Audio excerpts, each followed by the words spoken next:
오늘은 지난번에 좀 안 좋아 보이는 지표들만 쭉 봤잖아요. 이번에는 그거 이외에 다른 지표들은 어떻게 움직이는지 지표 중심으로 볼 거고요. 음, 일단 주식시장이 저의 바람과는 상관없이 위로 치켜 올라갔죠. 앞으로 판단하기가 좀 더 어려워질 거라는 생각을 하고 있고, 기술적으로는 보면 다 두 집에서 올라오고 있습니다. MACD 같은 경우에도 이미 시그널이 매수로 터닝해서 올라오고 있는 상황이고, RSI도 마찬가지고 스타캐스틱도 마찬가지입니다. 거기다 이제 방향성을 말하는 ADX 같은 경우에는 지금 상승과 하락이 서로 크로스가 났고, 상승 강도만 방향성이 안 바뀐 것 뿐인데, 추세적으로는 윗방향으로 지금 자리를 잡았다고 봐야 될 것 같고요. 다만 저도 확신은 못 하겠습니다. 이 부분에 대해서 답을 어떻게 드릴 수가 없어요. 다른 기술적 분석과 관련된 내용들을 보면 이게 계속 강력하게 타고 올라갈 것인지에 대해서 확신을 드릴 수가 없습니다. 그래서 꺾일 게 확신을 드릴 수 없는 것처럼 계속 타고 올라갈지도 확신을 드릴 수가 없어요. 경제 지표들을 좀 보면, 예를 들면 최근에 이제 잘 바뀐 게 뭐냐면, 이게 이제 그 미국의 상업은행들이 가지고 있는 기준들이거든요. 전부 다 그 대기업하고, 이게 이제 빨간 게 대기업하고 중기업, 요게 크레딧 카드, 그 다음에 요게 잠깐 하나 더 어딨지? 요게 그 신용카드거든요. 그래서 얘네들이 아직까지는 타이트하게 쥐어 짜는 쪽에 있긴 한데, 제로 위에 있으면 타이트하게 기준을 전분기 대비 늘리는 비중이 높은 거고요. 이 밑으로 내려오면 느슨하게 기준을 낮추는 비중이 더 높은 거거든요. 근데 이 기준들이 아직은 타이트한 쪽에 있는 은행들이 많은데, 그럼에도 불구하고 이 밑에 보면 이게 수요입니다. 수요. 그러니까 대출을 받고자 하는 사람들의 수요거든요. 각각 요 기준에 해당하는 그 수요들이 중립 부분에서 붙은 것도 있어요. 이게 대기업하고 중기업이거든요. 그러니까 이 밑에 수요 같은 경우는 밑에 있을 때 수요가 적은 거거든요. 이 중립에 붙었다는 얘기는 거의 이제 관망 자세하고 수요를 하겠다라고 달려드는 쪽하고 비율이 거의 똑같다는 뜻이거든요. 그래서 대출 수요가 위로 보면 나머지 것들도 마찬가지입니다. 이거 같은 경우 하늘색인데 이거는 크레딧 카드고요. 그 다음에 그냥 일반 그 소비자 대출 수요도 이제 아래쪽으로 붙고 있어요. 아직까지는 수요가 약간 덜한 편이 있긴 한데, 얘도 추세적으로 이제 위쪽으로 붙고 있어서 대출 기준은 아직 강화하는 쪽에 있긴 하지만, 수요 쪽은 이제 돈을 갖다 쓰려고 하는 수요가 조금 더 많아질 수 있는 여유 쪽으로 움직이고 있는 상태입니다. 즉 시장에서 그 대출로 인해서 자금 수요가 늘어날 수 있는 패턴 쪽으로 약간 움직이고 있다는 겁니다.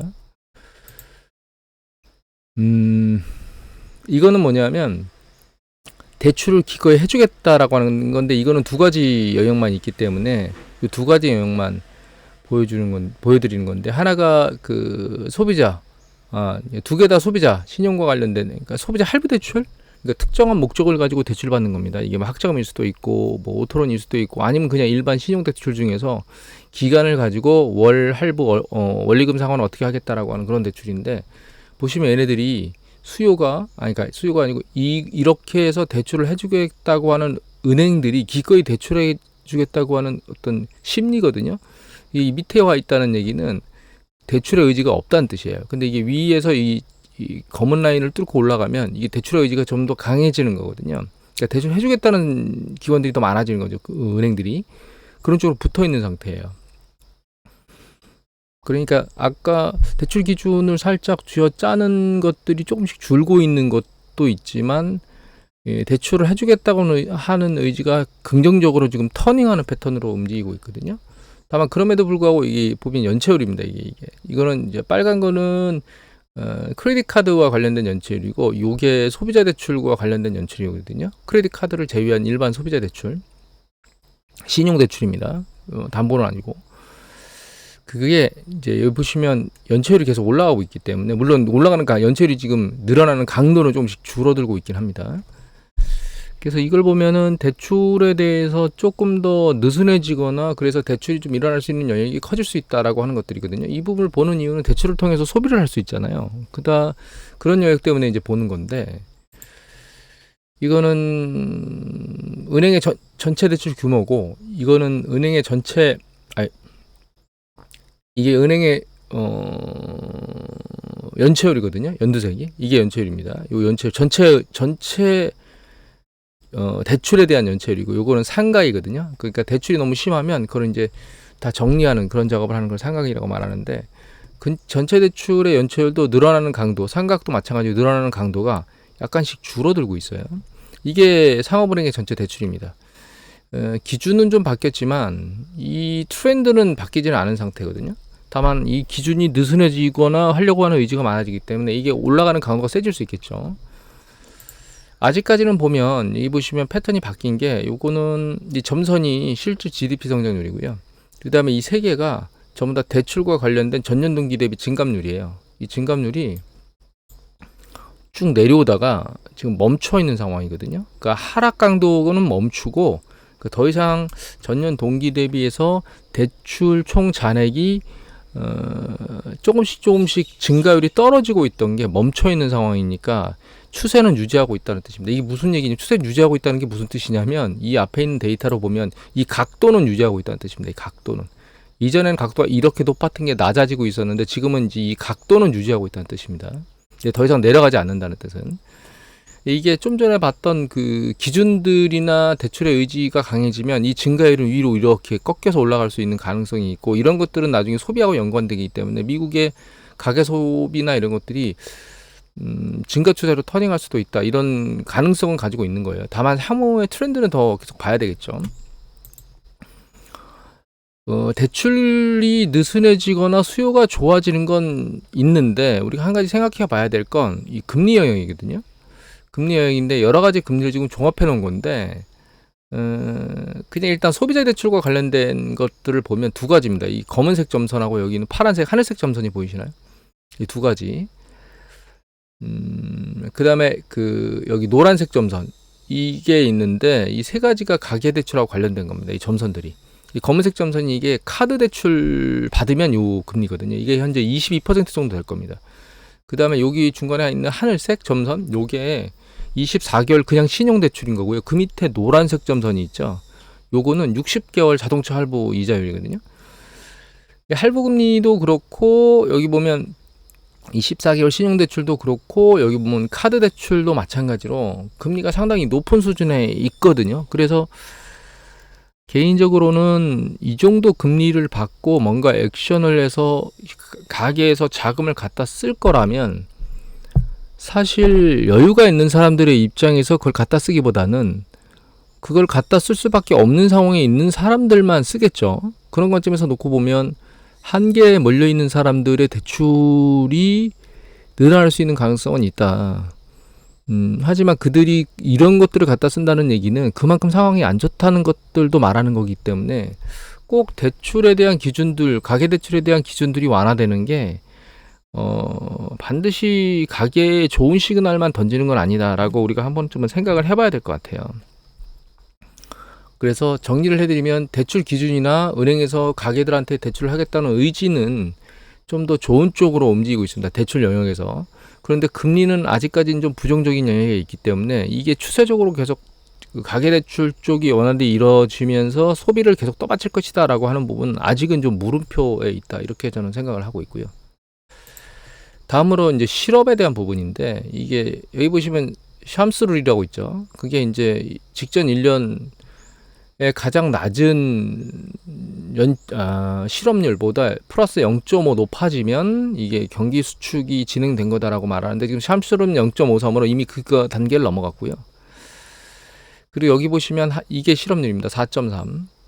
그 다음에 여기 보시면 이제 두 가지 선이 있는데 하나는 신규 실업상 청구 건수 연두색이 매 주간 나오는 거고 이 보라색은 그 신규 실업상 청구 건수 매주 나오는 거에 4주 이동 평균선이거든요. 추세를 보기 위해서 이제 두 가지를 다 놨는데 최근 트렌드를 보면 일단 작년에 쭉 올라왔다가 쭉 안정화된 걸 다시 내려왔는데 다시 추세적으로 올라가고 있거든요.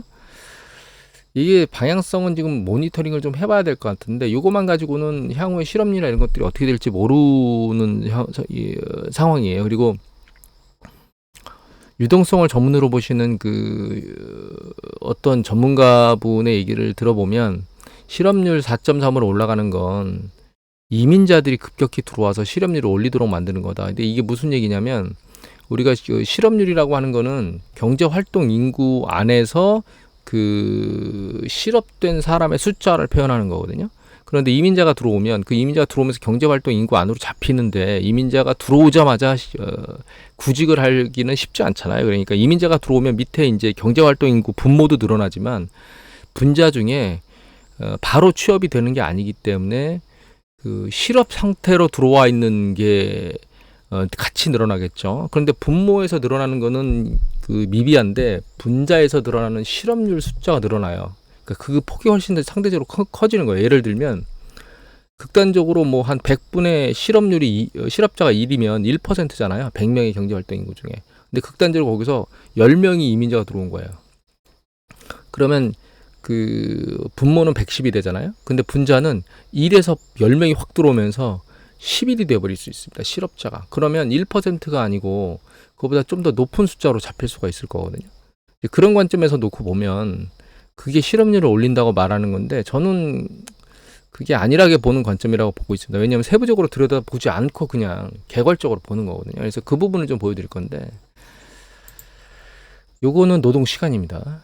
노동시간인데 노동시간을 보는 데는 여러 가지 이유가 있습니다. 일단 노동시간이 최근 긍정적으로 바뀐 건 뭐냐면 여기 보시면 이게 노동시간 중에 전년동기 대비 증감률이거든요. 그러니까 비농업 부분의 전체 고용자들의 노동 총시간의 전년동기 대비 증감률입니다. 빨간 거와 파란 거는. 하나는 전년동기 대비 증감률이고 또 하나는 전분기 대비를 연율로 표현한 거기 때문에 분기당 지표입니다. 얘는 좀 다르고 근데 추세는 동일하게 일어나요. 근데 최근에 이 추세가 들리기 시작했습니다. 긍정적으로 바뀐 거죠. 이게 들리는 게 왜 좋은 거냐면 이 노동시간이 들리게 되면 결과적으로 사람을 더 필요로 하는 욕구도 커지게 되고 노동시간이 늘어났다는 얘기는 소득도 늘어날 수 있다는 뜻인 거거든요. 그래서 이건 굉장히 긍정적으로 바뀌는 겁니다. 사실 소비자 쪽에서 놓고 보면. 다만 이제 이 월 단위로 나온 이 연두색 이걸 보면 요거는 평균 노동시간이기 때문에 이거 전체 노동이고 이거는 주간당 평균 노동시간이 아니라 전체 노동시간을 100% 대변하는 건 아니거든요. 하지만 트렌드가 일정 부분은 상관관계에 있어서 보는 건데 최근 이게 밑으로 내려오다 멈춰서 움직이고 있는 패턴을 보이고 있는데 위로 들리고 있지는 않기 때문에 이거는 모니터링 좀 해봐야 될 것 같아요. 노동시간은 좀 더.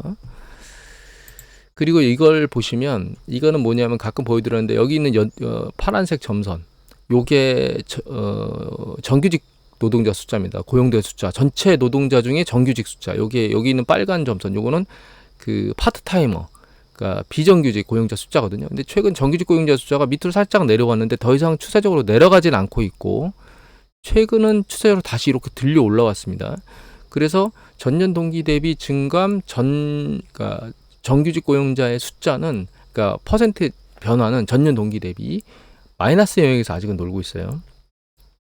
파트타이머는 플러스 영역으로 놀고 있고 그리고 여기 보시면 여기 있는 요거 있죠. 요거 시간 노동 시간입니다. 이 노동 시간이 좀 길게 볼까요? 이렇게 좀 길게 당겨 보면 여기가 너무 복잡하기 때문에 잘 안 보이고 이렇게 길게 좀 당겨 보면 이렇게 당겨 보면 보시면 이게 파란색하고 연두색하고 같이 움직이죠. 이 연두색 계열 두 개가 이게 노동 시간이에요. 전년동기 대비 증감률. 전체 노동자 수에. 근데 이 파란색이 연두색하고 패턴이 비슷하게 움직이는 걸 아시게 될 거예요. 이게 정규직이거든요. 파란색. 이게 파란색이 정규직의 전년 동기 대비 증감률이에요. 연두색은 전체 노동자 수의 노동 시간의 전기 대비 증감률이거든요.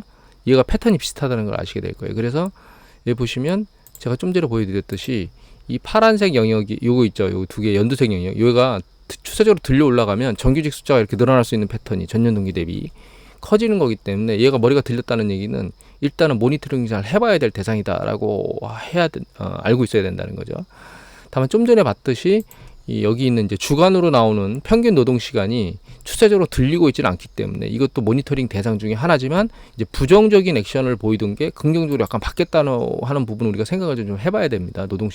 그 고용에 대해서. 그래서 이거 모니터링 계속 해야 될 거고 다만 이게 빨간색이 전체 고용자 숫자거든요. 얘가. 그러니까 이 전체 고용자 숫자라고 하는 건 뭐냐면 여기 옆에 보시면 풀타이머와 파트타이머를 합하면 이 전체 고용 숫자가 나옵니다. 이게. 그리고 파란색은 뭐냐면 이거 JOLT라고 해서 신규 일자리, 그다음에 해고, 고용 이런 것들을 각각 보여주는 데이터가 있어요. 그 중에 이 신규로 고용된 거하고 신규로 해고된 숫자를 빼주면 매월 신규로 고용된 숫자가 나오겠죠. 그걸 보는 게 이게 파란색이에요. 그리고 여기 있는 연두색은 뭐냐면 여기 위에 있는 전체 고용자 수의 전월 대비 증감률입니다. 그러니까 사실은 여기 파란색 숫자하고 동일한 의미를 가지고 있는 거예요. 전월 대비 신규로 고용된 고용 숫자를 의미하는 거죠. 그런데 이 파란 거하고 이 연두색은 데이터를 내는 단체가 다르기 때문에 약간 이렇게 갭이 벌어질 수 있지만 추세적으로는 동일한 패턴을 보이게 되어 있습니다. 보시면 이렇게 볼까요? 예. 보시면 패턴이 거의 동일하죠. 그리고 전체 고용자 수의 전월 대비 증감률이 이 연두색입니다. 이게 장기 데이터로 나오는 거거든요. 파란 게 데이터가 짧아요. 같이 보는데 잘 보시면 여기 빨간색이 정점을 치고 딱 꺾이는 시점이 그 경기 수축이 스타트 되는 시점하고 거의 일치하죠. 근데 이게 언제냐면 이 연두색이 제로 라인으로 붙은 때입니다. 보시면 연두색이 제로 라인으로 붙잖아요. 그럼 얘가 꺾입니다. 정점에서. 최근의 트렌드를 보면 이렇게 되고 있죠. 얘가 지금 아래쪽으로 붙고 있습니다. 추세적으로는. 그러니까 쭉 보시면 이렇게 보면 얘가 추세적으로 계속 내려오고 있죠. 그죠? 그러다가 최근에 살짝 멈추는 것 같아서 들리는 것 같더니 최근 굉장히 세차게 아래로 빠지고 있어요. 이게 제로 라인, 이게 지금 10만 단위가 신규로 고용되는 거거든요. 얘가 보시면 이게 10만 단위입니다. 여기가 밑으로 해서 붙으면 이 전체 고용 숫자가 멈추면서 과거의 패턴으로 놓고 오면 이 정점을 지나는 시기라는 겁니다. 그러니까 경기 수축으로 빠지고 있는 거죠. 그러니까 고용 지표를 세부적으로 들여다보면 긍정적인 부분도 있지만 전체 고용자 숫자를 보면 부정적인 부분도 있다는 걸 우리가 이해를 해야 돼서 고정 부분이 단순히 아니야 그냥 그 비정규직이 들어와가지고 그러니까 그 이민자들을 받아들여가지고 그 고용 지표가 나쁘게 나타나는 거지 실제는 아니야라고 말하는 건 제가 보기에는 고용 지표를 세부적으로 분석하지 않고 그냥 겉면만 보고 분석하고 있는 것 같습니다. 그래서 고용에 대한 트렌드가 시간이 바뀌면서 노동 시간이 바뀌면서 실제로 이거를 쭉 끌어올려주는 전체적인 걸 끌어올려주는 패턴으로 바뀌면 고용 시장이 식지를 않고 계속 버티는 방향으로 가는 걸 거고 그렇지 못하면 이게 꺼지는 방향으로 가게 될 거기 때문에 샴술이라고 하는 부분을 차지하고 여기 있는 뭐 0.5 넘어서 이걸 차지하고 추세적으로는 지금 안 좋은 방향으로 계속 가고 있는 게 맞다. 다만 이 노동 시간은 좀 세부적으로 봐야 된다. 이게 고용을 끄집어 올릴 수 있기 때문에 이 부분을 좀 봐야 될 것 같다라고 정리를 해야 될 것 같아요. 그 다음에 요거는 뭐냐면 죄송합니다. 지금 제가 유리창을 열고 녹화를 하고 있기 때문에 가끔은 이상한 소리가 들릴 수도 있긴 한데 양해해 주십시오. 이게 이제 실질 소득, 이게 가처분 소득, 그 다음에 이게 실질 소매하고, 그 다음에 식음료 판매, 그 다음에 요게 그 PC 중에서 내구재 판매, 내구재 제품, 서비스를 제외한 구스 중에서 내구재 판매만 보는 거거든요. 그 다음에 이제 이게 전월 대비 증감률을 연율로 바꾼 거예요. 최근 보면 이게 전년 등기 대비 증감률이거든요. 이게 내구재인데 내구재 판매가 계속 세지고 있어요. 그러니까 PC에 개인 소비 지출에. 그 다음에 여기 있는 노란색 있죠. 이게 그 실질 소매 판매. 그러니까 소매 리테일 판매하고 그 다음에 식음료 같은 거 우리가 식당 뭐 술집 이런 데 있잖아요. 그것까지 포함한 건데 그것이 마이너스 영역에 있다가 지금 플러스 영역으로 붙으려고 다시 패턴은 위쪽으로 움직이고 있거든요. 그래서 가계 소비는 그 굉장히 건실하다라고 하는 부분이 요것 때문에 실질 소매 판매가 밑으로 들려 올라오면서 나타낸 거거든요. 그래서 그렇게 움직이고 있다는 거는 긍정적인 것 같아요. 다만 이제 앞에서 봤듯이 고용 지표나 이런 것들이 실제로 안 좋아지고 꺾일 때 과연 이게 그렇게 계속 버틸 수 있는지는 추세적으로 계속 모니터링을 해봐야 될 대상이기 때문에 이거는 지금 얘가 추세적으로 움직이고 있는 거다라고 확정 지을 수는 없는 부분이지만 소득에 대한 부분도 실제 가처분 소득도 여기 보시면 밑으로 내려오다 살짝 들린 면이 없지 않아 있고 실제 소매 판매도 아직은 잘 버티고 있습니다. PC가 그 다음에 이제 실제 소매 판매 같은 경우에 이거 PC 내구재 아직 잘 건실하게 버티고 있고 실제 소매 판매가 살짝 전년 동기 대비 이제 들리는 쪽으로 오는 걸로 보면 이 데이터라만 보면 아직 가계 소비는 탄탄하다라고 볼 수밖에 없습니다. 이 부분은 긍정적인 거죠, 상당히. 그리고 요거는 왜 보는 거냐면 그러면 여기 있는 이 하늘색 이게 실질 가처분 소득이거든요. 이 실질 가처분 소득이 실제로 잘 버텨줄 수 있을까라고 하는 부분인 건데 이거는 자 보시면 자 앞에서 봤던 것 중에 우리가 이 노동 시간이 있었잖아요. 보시면 여기 하늘색 있죠, 요거. 하늘색이나 보라색. 그 다음에 빨간색과 보라색 계통? 네, 보라색 계통이라고 보시면 되는데, 이 두 가지가 저거하고 관련이 있는 겁니다. 노동시간. 그리고 이게 실제 가처분 소득이에요. 이게 100% 상관관계를 가지고 있지는 않지만, 이게 노동시간의 전년동기 대비 증감률이거든요. 비농업부 모든 노동자들의 그 노동시간의 부분이 일정 부분 실질 가처분 소득하고 상관관계가 사실 있습니다. 이거 이외에 그 생산성이나 보상이나 이런 부분은 다 종합적으로 봐야 되는데, 그냥 요 정도만 봐도 노동시간이 늘어나게 되면 그 가처분 소득은 늘어날 수 있거든요. 이건 당연하겠죠. 노동시간이 늘어나는데 당연히 거기에 잔업이나 이런 것들이 끼일 수 있고 그러면 소득이 늘어날 수 있잖아요. 그런 패턴 때문에 이건 모니터링을 해서 보는 건데, 보시면 가처분 소득이 들려있고, 이게 노동시간이에요. 얘가 지금 살짝 들렸잖아요. 얘가 추세적으로 이렇게 들려 올라가면 가처분 소득 쭉 들려 올라갈 수 있을 거고, 그렇다면 이게 전년동기 대비 증감률을 얘기하는 겁니다. 그렇다면 실제로 소비에도 영향을 미칠 수 있을 거기 때문에 이 부분은 좀 모니터링을 계속 해야 돼요. 그래서 노동시간에 대한 부분이 상당히 중요한 모니터링 대상일 것 같습니다. 향후에는 추세적으로 내려오고 있던 게 꺾였기 때문에 이게 추세적으로 꺾여서 계속 움직이는지에 대한 부분은 모니터링을 좀 계속 해봐야 될 대상이다. 이렇게 이해를 하시면 좋을 것 같아요. 그 다음에 이거는 산업 부분인데, 이게 판매. 그 다음에 이건 뭐 실질 소매 판매 마찬가지입니다. 그 다음에 요게 그 신규 주문. 그죠? 요게 재고. 요게 산업 생산. 요게 가동률이거든요. 전체로 놓고 보면 이게 방향성이 없어요, 지금. 방향성이. 그러니까 기업 입장에서는 눈치 보기를 열심히 해대고 있는 겁니다. 다음에 여기 보시면 재고는 늘어나고 있죠. 산업 생산은 밑으로 살짝 빠졌습니다. 그 다음에 여기 신규 주문이 쭉 빠졌죠, 사실. 전체적으로는 방향성은 어느 쪽으로 액션을 하고 있다. 기업들이 이런 패턴을 보이고 있는 게 아니고, 이런 패턴을 보인 게 너무나 오래됐어요. 지금 2022년도 중반 후반부터는 계속 이런 패턴들을 보이고 있기 때문에 그 제조업 입장에서는 계속 제조업 지수가 안 좋아. 그러니까 그 경기 수축 국면에서 계속 움직이고 있잖아요. 이 눈치 보기를 계속 해대고 있는 겁니다, 사실은. 그러니까 개인 그 가계 소비나 이런 것들이 괜찮다고 계속 말을 하고 있지만, 제조업 전반을 놓고 보면 사실 그렇게 상황이 좋은 건 아닙니다, 사실. 근데 미국은 뭐 제조업이 아니고 전체 서비스업까지 포함되는 가계 소비 지출에 영향이 많다고 해서 이 지표들을 그렇게 중요하게 생각하지 않을 수도 있긴 한데, 산업 부분을 보기 위해서 이걸 보는 거거든요, 제조업 부분을. 여기 보시면 신규 주문입니다, 전부 다.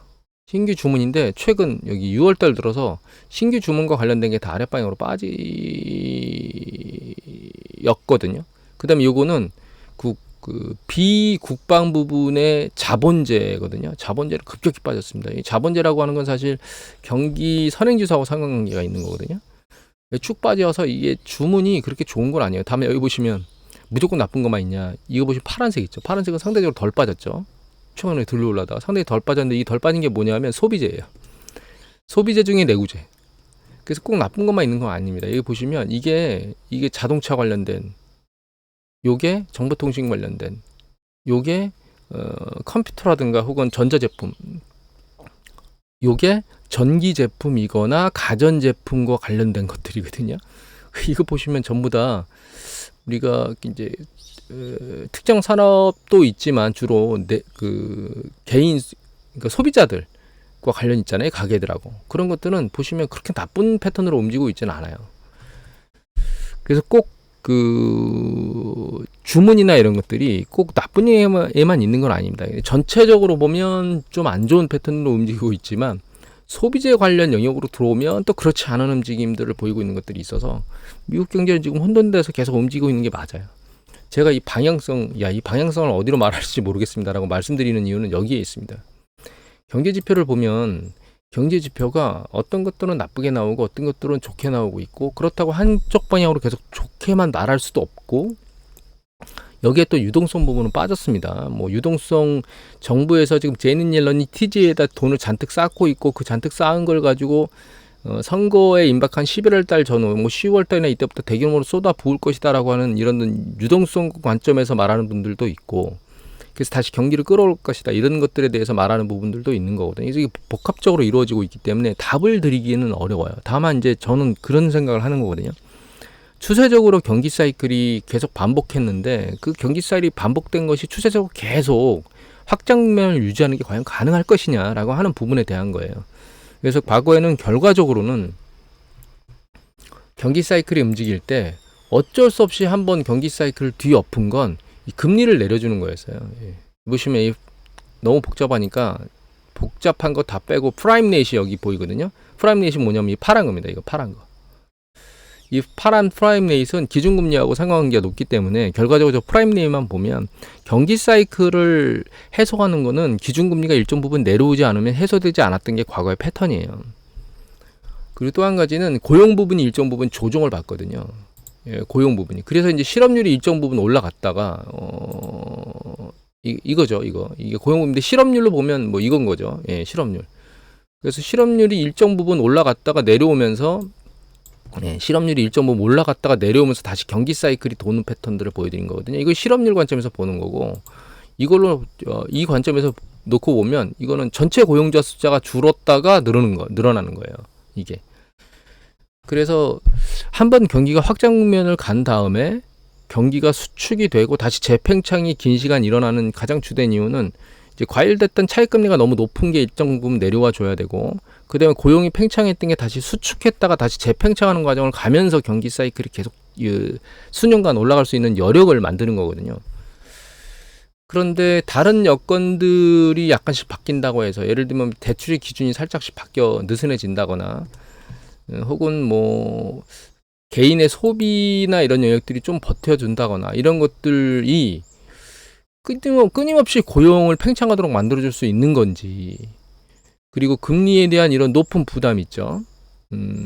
이런 높은 부담들, 여기 있는 이제 특히 개인 그 대출과 관련된 금리, 이거를 끝까지 버텨줄 수 있는 건지는 저도 판단하기가 좀 쉽지가 않습니다. 그래서 향후에는 안개 속으로 움직일 가능성이 높다라고 보고 있고, 경제지표, 특히 소비자 관련된 경제지표에 따라서 주식시장이 출렁일 가능성이 높아지는 것처럼 보여요. 그리고 유동성에 대한 부분도 역시 감안해야 돼서 그것도 모니터링이 계속 돼야 될 대상 중에 하나고, 지금 유동성에 대한 부분은 한 가지 더 얘기를 드린 게 없습니다, 사실은. 그래서 좀 복잡하고 골치 아픈 문제들이 계속 시장의 변동성을 크게 만들지 않을까. 다만 이제 좀 바뀐 거는 연준이 기준금리를 내리면 계속 주식시장이 윗방향으로 작동했던 게 그 약간 두집혀서 연준이 안 좋은 패턴으로, 그러니까 경제지표가 안 좋은 패턴으로 나오면 주가가 충격을 받았던 케이스가 이번에 나왔잖아요. 그래서 경제지표가 부정적으로 나왔을 경우에 과연 주식시장이 잘 버텨줄 수 있을까라고 하는 부분에 대해서는, 그러니까 연준 풋에 대한 얘기를 하는 겁니다. 그거는 그렇게 쉽지 않을 수도 있겠다라고 하는 부분은 감안하고 액션을 취해야 될 것 같아요. 그래서 이게 방향이 어느 쪽으로 갈지를 예측하기 쉽지 않다는 겁니다. 저희 이제 이미 보여드렸지만 고용지표는 왔다 갔다 하고 있고, 소매지표는 일정 부분 살아나고 있는데 이게 추세적인 건 알 수가 없고, 그러니까 결과적으로 그 지표의 움직임이 한 달마다 이렇게 그 혼돈돼서 나오게 되면 이 주식시장이 과연 한쪽 방향으로 추세를 계속 잡고 가기가 쉽지 않겠다라고 하는 생각 때문에 그 얘기, 혼돈의 상황이 계속 발생할 것 같다라는 생각을 하고 있거든요. 오늘은 그냥 장황하게 지표 중심으로 말씀을 드렸습니다. 오늘 이것을 마치도록 하겠습니다.